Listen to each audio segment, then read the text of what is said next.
Hello, I'm Jane from Talking Made Easy, and today we're going to look at how to cue your child to say the sound you're working on correctly. Working on speech sounds is simply a habit change for your child, and as we know with any habit change, we need to be cued, we need to be shown, and we need to be reminded of the new way. And these reminders for your child lie in the cueing you give them during their speech sound practice. The first option for cueing is to simply model the sound that your child is working on. If, for example, they are working on that S sound, every single time they come to practice their S sound, you can model it first.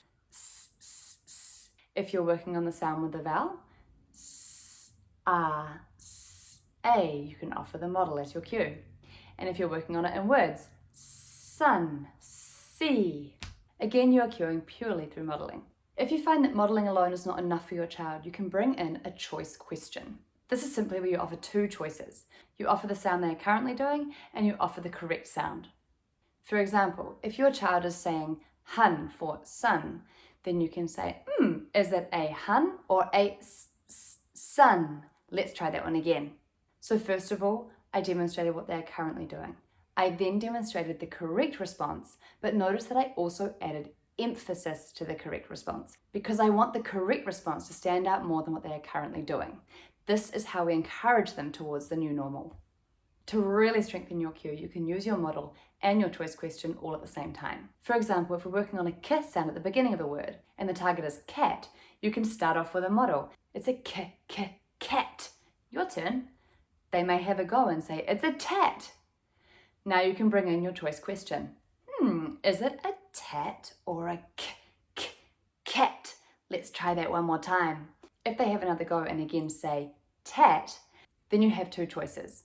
You can praise their effort and move on, or you could give it one more go by layering up your cues. You can offer the choice question and another model. For example, you might say, is it a tat or a cat? Let's have another go, but don't forget your k at the beginning, cat. So you can see that I've really layered up those models.